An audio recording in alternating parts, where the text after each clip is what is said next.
Hi, this is Privateer Station, and today we bring you day 289 of Russian invasion into Ukraine, with Olexiy Arestovych, advisor to the office of the President of Ukraine, Lieutenant Colonel, and Mark Feygin, Russian opposition politician. In this stream, they discuss situation on the front, successful hits of forward operating bases in Kherson area, Russian strategic bombers relocation to further airports, further fields away from the border, growing risks of man-made catastrophes in Russia, more details about the meeting of ombudsman of Russia and Ukraine. Since the beginning of war, Russia captured and deported about 150,000 Ukrainian children. So far, Ukraine managed to return only 119. Annual meeting of Prime Minister of India Modi with Putin is not happening this year. New package of military aid to Ukraine from the United States. And price corridor for Russian oil is one of the biggest defeats of Putin's regime in this war. Enjoy. Dear friends, I'm glad to see you all on Feigin Live. It's Friday, December 9th. Time is 3 minutes past 10 in Kiev and 3 minutes past 11 in Moscow. And we're doing day 289 stream with Olexiy Arestovich as usual. Glad to see you, Olexiy. Good evening. We have over 20,000 click the like button, about 100,000 of you watching us. We're very grateful to those of you who spend your Friday evening or Saturday with us if you're watching it later. And please continue sharing links to that stream and clicking like buttons. Or I think in Ukrainian it's подобайки, right? And subscribe, of course, to Feigin Live, to Olexiy Arestovich, and to the Privateer Station if you are listening or watching that in English language. All right, let's start. Let's bring the map up. Yeah, let's take a look at the map. There are not gonna be any sensations today, but there are some news in Kherson area. We hit one gathering of high-rank officers in Kherson area who came from Crimea. They had about 100 of them meeting, and at least 50 bags were counted to be transported out after that hit. So, yeah, sorry. Why did they decide to go have drinks that close to the border, to the front line? Who the hell knows? But as long as it's effective, we do like it. That was not the only one. We also hit a forward operating base near Berdyansk as well. The usual red areas are Bakhmut, Solidar, Belogorovka, and the general direction of Liman. And of course, Avdiivka and Marinka. These are the areas where Russian military, or how they write united forces, I'm still curious, whom are they uniting with? These are the areas where they continue trying 7 or 8 times a day to break our defenses. But in the manner they're doing that, they'll probably leave all their teeth here with the personnel, and we're continuing to work on them rather successfully. So in Bakhmut direction, let's just say that part. Have they moved anywhere at all? Mark, sometimes they do. For example, but you need to understand, they could capture a trench 50 yards away from them, but they're being hit from another trench, and in a day or two they're being pushed back, and our troops move forward. So was there a move? It's literally, there is no significant movement on that front which could affect the situation in general on the strategic level. And yeah, smaller fights are happening every day. And of course, Kharkov, Chernihiv, and Sumy regions are being shelled. At shellings of Kherson, shellings of Zaporozhye. In Kharkov yesterday, several civilians died after S-300's attacks. In Kherson, civilians are dying daily. And we don't have a day without shells from the Russian side. Especially that's true about the border cities. They actually also hit Nikolaev today. Nikopol, Zaporozhye. So that's about it. Yeah, that's everything worth reporting on the fronts. There is another thing that's probably worth discussing. I wanted to bring up. What is the right approach to considering their next volley of missiles on the objects of critical infrastructure? Out of his recent statements made by Putin, sometimes they've mixed feedback, but it does appear that he was impressed by the attacks on different airfields pretty far away from the border. So they perhaps started thinking that if Ukraine has these means, those UAVs flying 700 kilometers away from the border, perhaps it's not worth taking these extreme measures and attacking civilian infrastructure.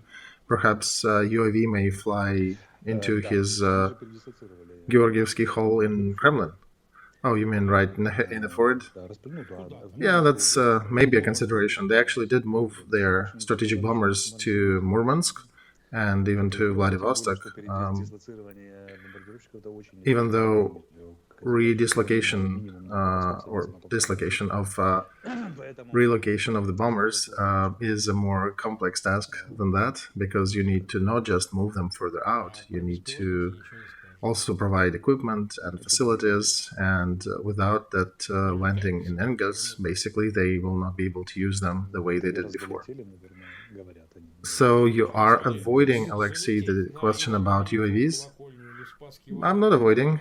I don't know anything about UAVs. People are smoking in wrong areas, but if they are afraid in Moscow, if they're afraid of a potentiality of a UAV flying into Georgievsky Hall in Kremlin, I can only imagine then how difficult it was for him when he came out a little drunk with a champagne flute, talking and answering questions there. He might have been a little afraid that something may fly in. Because, yeah, well, actually, it is a risk to consider, because our UAVs potentially could follow unnoticed on the country level air defense systems, then regional air defense systems, then even defense systems providing cover for the airfield, or in this case, perhaps Kremlin. So it's a risk. Nothing is similar, nothing is much alike in the situation of an active war. Every time you have to try real hard to make sure your ideation works and the enemy's doesn't. Well, we've been telling him all the time, stop shelling the territory of Ukraine, because otherwise UAV may theoretically come into close proximity with your mortal body. Oh, have you seen what happened in Moscow today? Oh yeah, that supermarket that burned down? Exactly. I don't even think we need that many UAVs, really. They'll burn down themselves. And that's, I think, the problem, because they're pulling away, they're pulling people with their mobilization effort. And those are being replaced with much lower qualification people, with much lower qualified personnel. And these man-made catastrophes will be flourishing in Russia in the next few years. And those people who have more experience, who are more professional, they're being taken away, and they are either left to decay in Ukrainian fields or being brought back in body bags. And whoever managed to replace them is not always the best choice. And then if you look at the news of the last several months, there are more and more things exploding, more and more things burning. And these are direct consequences of that mobilization. Understood, and actually that is a valid point. But they also do have to understand in Kremlin that if they will continue this barbaric effort of attacking Ukrainian infrastructure, things may start booming right next to them. Before we go to the next topic, let's finish that yesterday's piece we talked about, Dmitry Bubinets and that Russian lady, Russian ombudsman. He actually called me today, our ombudsman on civil rights, human rights, and he explained what happened. They met in Brussels on the Parliament Assembly of all European ombudsmen of all 46 countries. So Moskalkova was let in from Russia. Yeah, she was present. And he offered her to exchange, or to at least to think about civilian prisoners exchange. And unlike Moskalkova, who immediately went to the media and talked about that, he actually suggested to not go to the media until you figure out how to. Because one thing is when you exchange prisoners of war, and another thing is when you exchange, let's say, Ukrainian citizens for Ukrainian citizens. So it takes a bit more work. You need to pardon the person before exchanging, before giving him out to Russia. And there's a bit more logistics and legal matters. But she didn't turn Fred. She immediately took it out to the media. Also, remember we talked about children. So Russia, according to different data, deported about 150,000 of Ukrainian kids to Russia. And we returned so far about 119. Well, on one hand, one can say that these are figures of very different magnitude, right? But still, it's the first effort. Can you, Olexiy, can you say where the parents of these kids are? I think I will ask you more to give more data as to what's happening with parents, but I suspect some of them were being taken away with parents, others were separated before that. So we're trying to figure out what is the structure of what are the groups of kids that are being that were sent to Russia. But you know, at least 119 little lives we have changed. We have brought them back so far. So that's to wrap up some news we talked about yesterday. Let's look at the new news. We have about 170,000 watching us, and about 60,000 of them click the like button. I understand it's Friday evening, but please continue clicking likes. It's important. It helps to bring that stream up in the recommended lists. Okay, another thing. I think it's an important one. The news about Narendra Modi, Prime Minister of India, who refused to have his annual meeting with his Russian counterpart, meaning Putin, citing that Putin threatened to use nuclear weapon in Ukraine, and that is a serious enough statement for Prime Minister of India to refuse meeting with Putin. And that news is being discussed from all different angles, and it actually is indeed true. And Prime Minister of India refused to meet Putin because Putin used nuclear threats earlier. So, in your view, India is not like meeting Macron or Scholz. It is usually considered that India is more friendly to Russia. And this is a somewhat unexpected statement, actually a public accusation. Stop the war and then we can continue talking. Otherwise, why do I talk to you?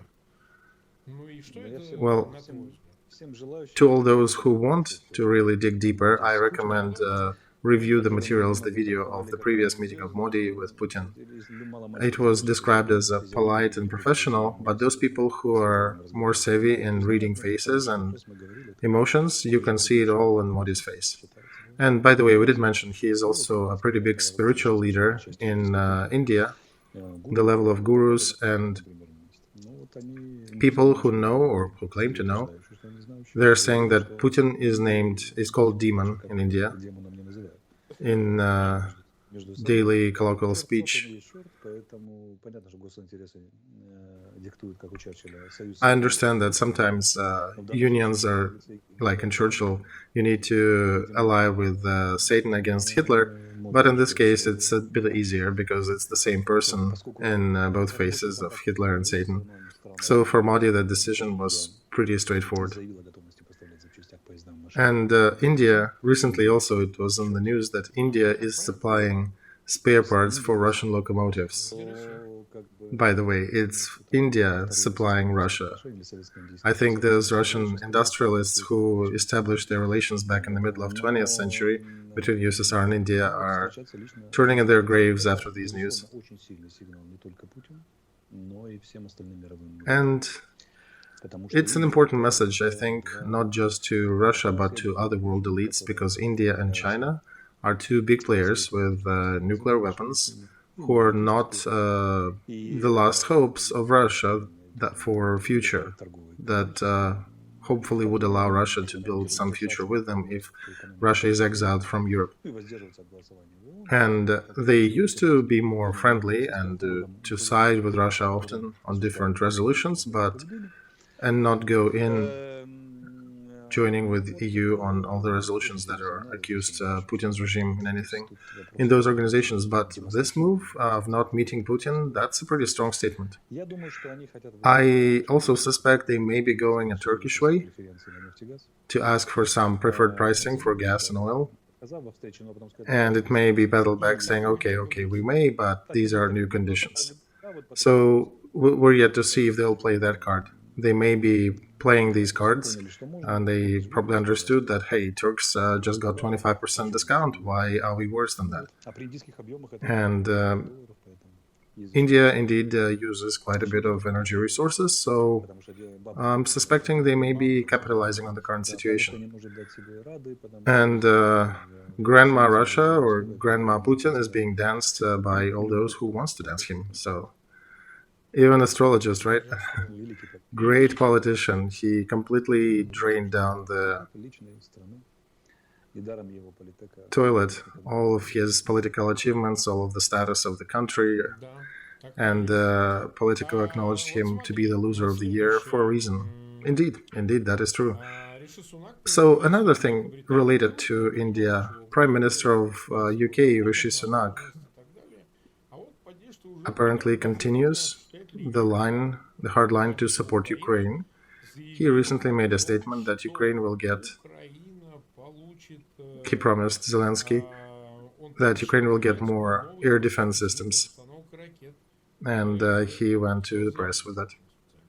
So that's another piece of news. And let's look at it from a different angle. Comparing with Boris Johnson, is there a difference in their approaches? Or there is no difference? Yeah, so far there is no difference worth talking about.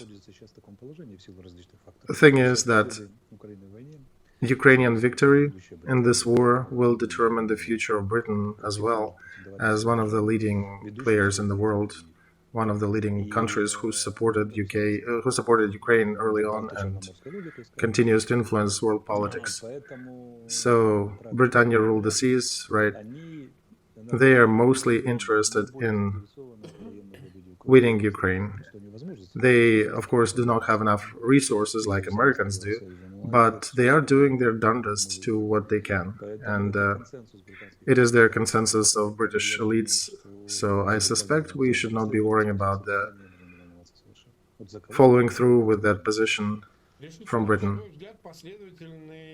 And Rishi Sunak is a supporter of Ukraine victory and Ukraine sovereignty, right?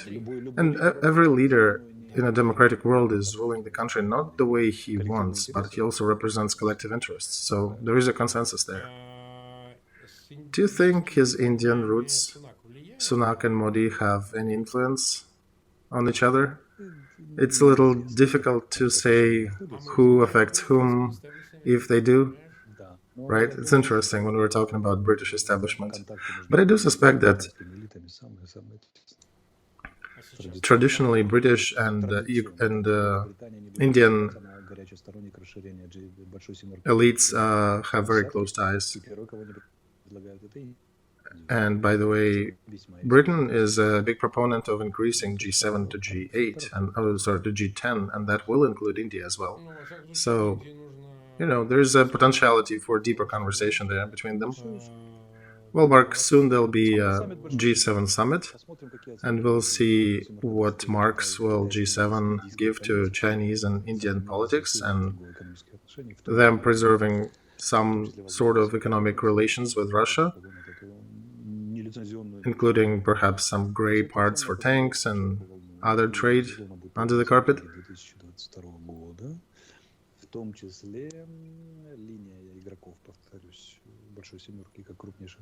But this is an interesting perspective if G7 will be growing. And of course, such countries as China and India are definitely possible candidates as the biggest and growing economies in the developing world. And of course, this will be brought to attention of G7. I'm sure they will discuss that because G7 is finding themselves in a disparate situation with China and India, who have some preferences from Russia on certain energy sources. And G7, I suspect, will be finding ways to solve that problem because they don't want to be in a less opportune situation.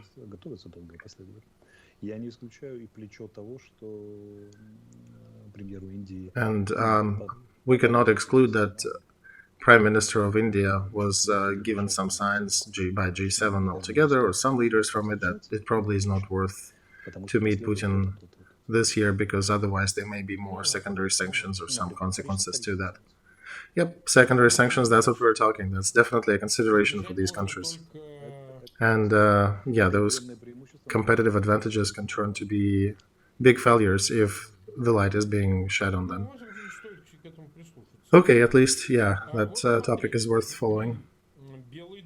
White House, United States announced that they're providing another package of military aid to Ukraine worth of $275 million.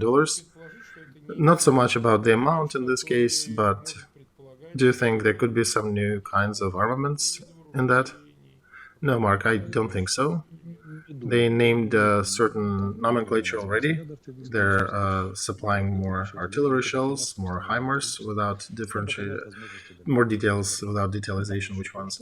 Some Humvees, some vehicles. But in essence, this is a continuation of supporting existing armaments, which is important. Oh, look, there was another piece of news that Poland is getting new Abrams tanks. Poland is much closer to Ukraine. Can they support? In turn, Poland, by the way, started getting first orders of equipment from South Korea. Self-propelled artillery systems and a few others. So there is a military detachment on the border with Ukraine that was built out as a program when they realized that Russia is a threat. So that's a new division that is being formed according to the new standards and is equipped according to the new standards. And according to these standards, it's not that you have more different requirements for tanks, but you can definitely maneuver in what you need and what you absolutely need. So perhaps they can find a way to supply some of that. And if all of a sudden Ukraine has a tank brigade on Leopards, that'll be impressive. So we'll see. That's curious developments. We've been live for about 22 minutes. We do hope that those of you who join today will find that in themselves to share links to that stream and click the like buttons.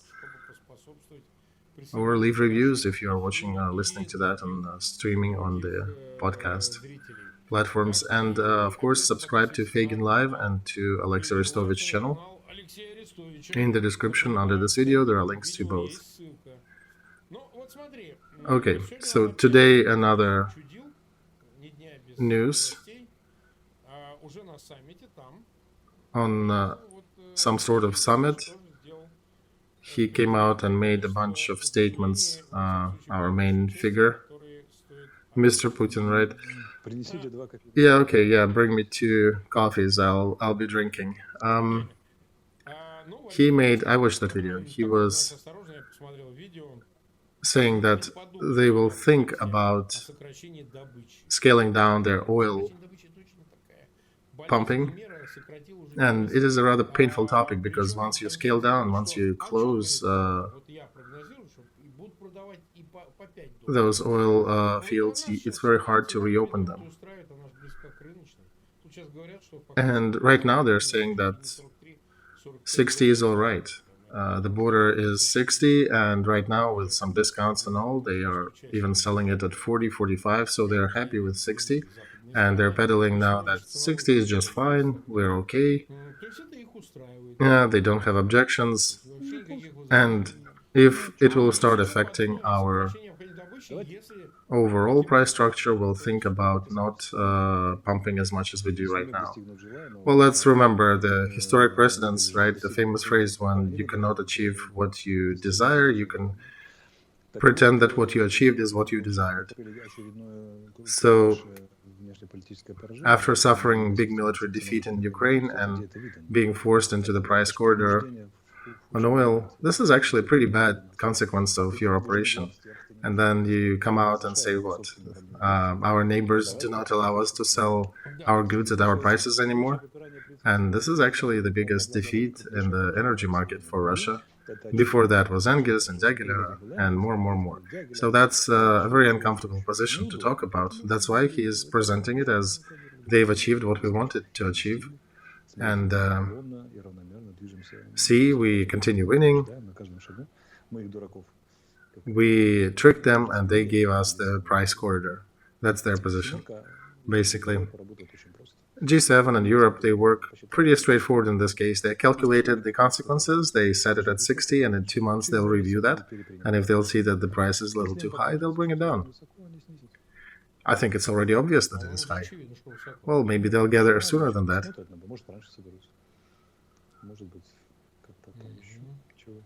Okay, let's go further. It is a collegiate decision, right? They don't make this decision alone. There are different countries. There are countries who wanted to keep the price lower. There are countries who wanted to put it higher, and they agreed on something in the middle. And then, they basically can review that in a couple of months, see was there any effect of that price. If there wasn't, we'll need to bring it down, and they probably will. So Putin also says that special operation is following its scenario, our plans. There are no questions and no what's, ifs, and buts. Oh yeah, it's very stable, and I guess, were planning to lose a battalion daily on the Ukrainian defenses. I think that was his plan, to just cull the population of Russian males of productive level and age in society. Going back to that supermarket that burned to the crisp in Moscow, I think that's also part of his plan. He's utilizing the whole country, right? Well, if you dig deeper, they probably have taken some people from the guards, according to that mobilization effort. New ones were not hired, were not trained proper, and then they probably missed that fire security drills and didn't know how to act in case of fire. Or they got a new welder who is less experienced, because doing welding in the paint and chemicals department is not exactly a bright idea, right? So the question is, why is it not the best welder being sent to do the complicated work he was doing? Probably because the best one is already lying dead somewhere near Bakhmut. Thing is, Russia is a very complex system, and if you take out about 1 million men from the workforce, and they're, specialists and good age, the most productive group of people, not only in terms of biological, but also economical productivity. And those who are smarter, they left. That's why I was saying 1 million. But the ones who were less smart, they were mobilized and were sent to the front. But in any case, this is causing a huge outflow of specialists from all branches of economy. And these are the consequences they will have to face with. And we're seeing them more and more. Okay, another interesting. It seems like he's in his own world making his conclusions. So he said that all participants of the process who are at the table figuring out how to regulate the Ukraine conflict will have to agree to certain realities on the ground. And who's he talking about? Is it Kiev? Is it Washington? Mark, I have a question. Will he repeat that phrase when we kick the last of his soldiers from our land? Will he also be in agreement with realities on the ground? Well, it appears that he is talking about some peaceful process where you need to convince people to certain conclusions. There is no peaceful process. There is a hot war going on. Well, he's trying. He's probably trying to create that peace talk situation. And they haven't found anything new, any new strategy. They just want to repeat Minsk agreements. And these are our major desires, and you'll have to agree to them in order to stop this war. When I think our position is okay, Vladimir, please repeat that phrase when we kick the last soldier, last of your troops from our territory. Just bring it up again and say we have to agree to the reality on the ground. You don't have to wait too long. And funny, but he mentioned continued that with talking about Merkel. We talked about Angela yesterday, and he did call about the importance of her politics, and he turned that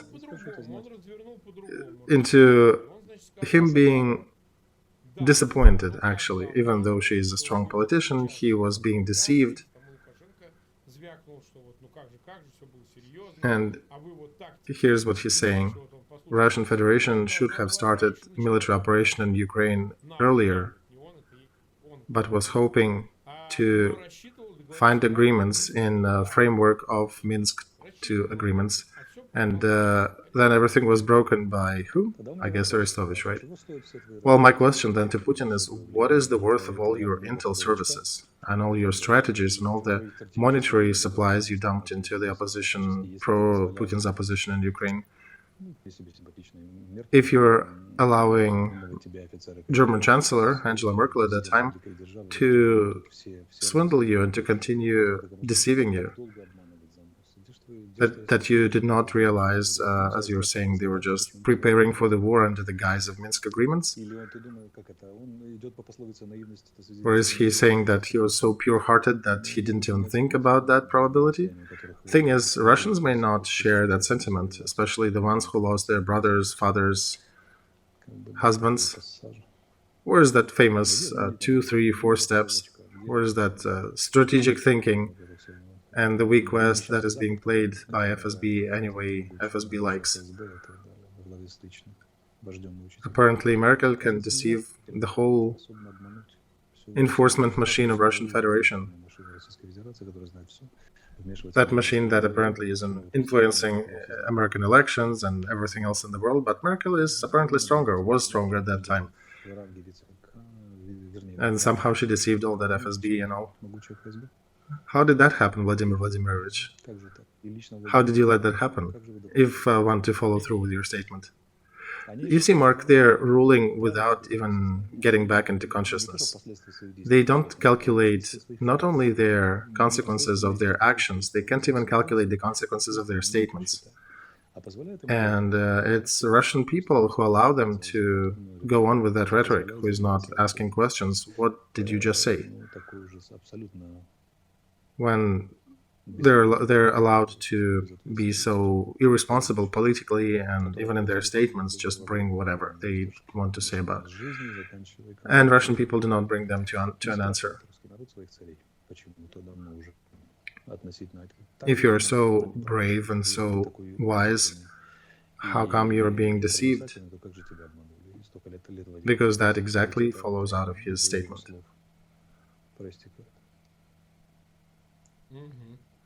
Imagine you come home and you say, you know, the money we've been saving, I loaned them to a friend and he cheated and never returned them.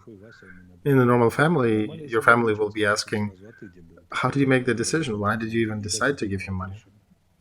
Right? And then it's not even on Vasya at this point and your friend who deceived you, but on you that you decided to give money. You know, in Intel, they always train you.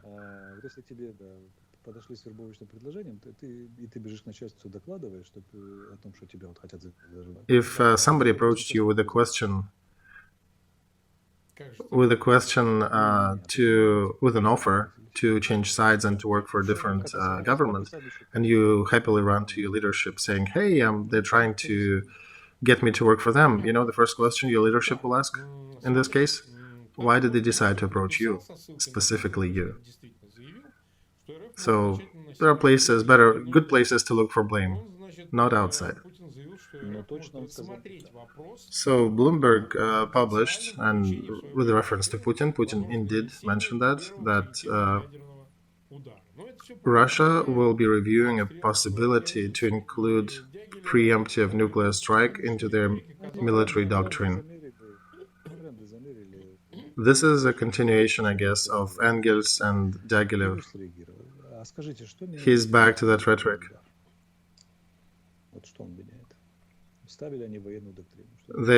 I think they measured the trends internally and figured that the leader needs to react to that.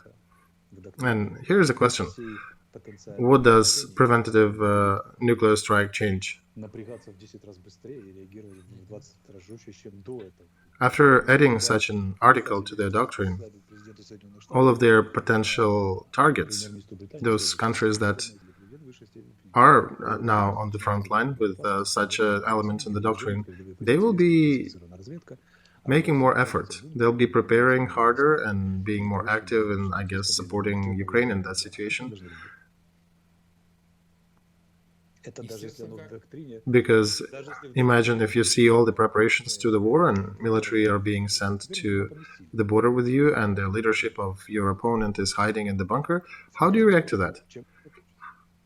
Even if their doctrine doesn't have preemptive strike, that looks pretty fishy, right? And now imagine they added that article to it, what's going to happen? There'll be another preventative strike on the preventative strike.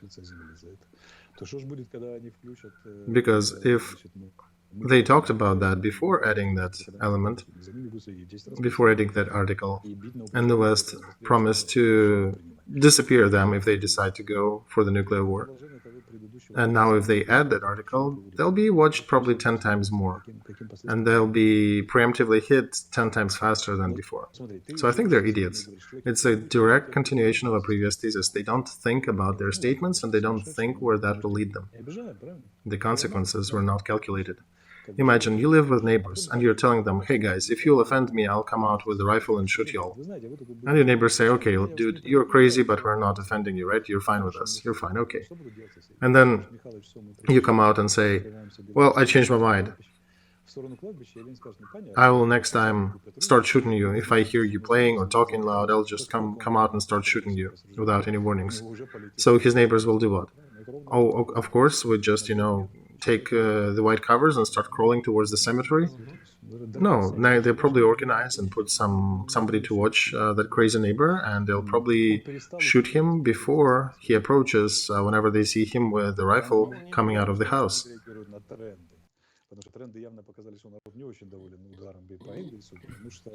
I think they forgot to calculate causative relations with their statements and actions.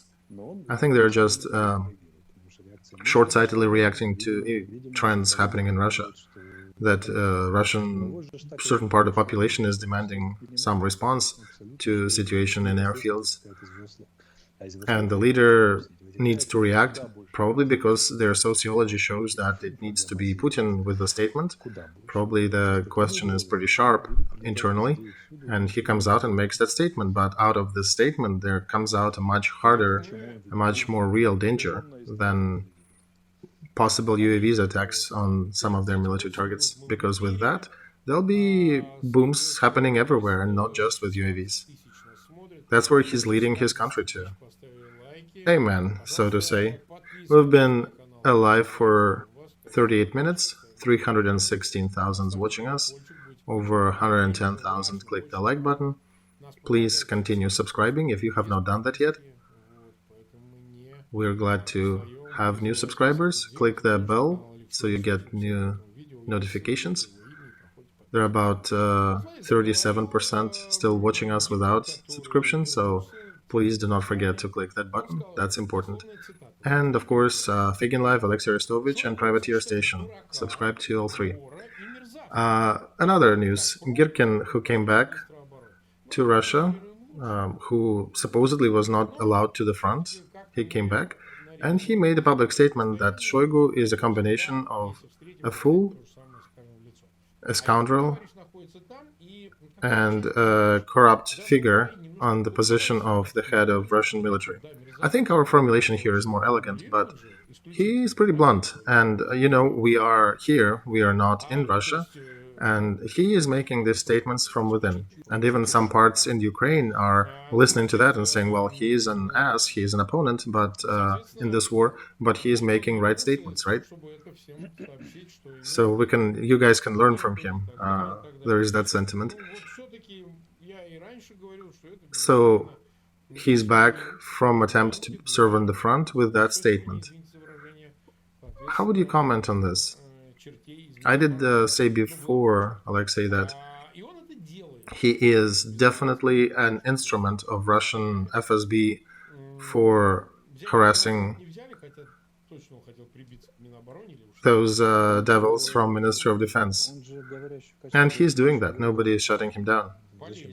He was not taken to the front, even though he indeed tried to join it somehow. I don't know, with Wagner or with defense. But what's the use, Mark? He's much more valuable for those groups when he's talking in the media. On the front, he'll become what? Battalion commander. He'll be responsible for maybe a 2-mile part of the front, and nobody will even know what's happening with him. And here he is being a part of a media field, he's being quoted, he's creating some trends in Russian media. So he is definitely more useful as a talking head. And the front generally limits your capabilities of saying things without thinking about consequences, because things happen at the front. And I think they were just, they basically told him, stop trying to prop yourself up as a military hero, go back to media. You need to be serving where you're more effective. And that's actually the duty of an officer. You're not where you like to be, you're where you have to be, where you're more effective. Frankly, as a serviceman or somebody, I believe he is still serving his FSB pals, he needed to understand where to be. And then again, his leadership probably understands that he's a pretty valuable resource to spare him, to waste him out in the front. He actually made a few correct statements that Ukrainian army is not getting weaker. Haha. Then don't pay attention to this counteroffensive attempts of Russian army. Russian army is in deep defense, and all these attempts for counteroffensive or offensive maneuvers are just tactical attempts to prepare your positions, to make them a little better for future defense. So globally, they are preparing for our offensive, and they're just trying to make their positions a bit more advantageous in the parts.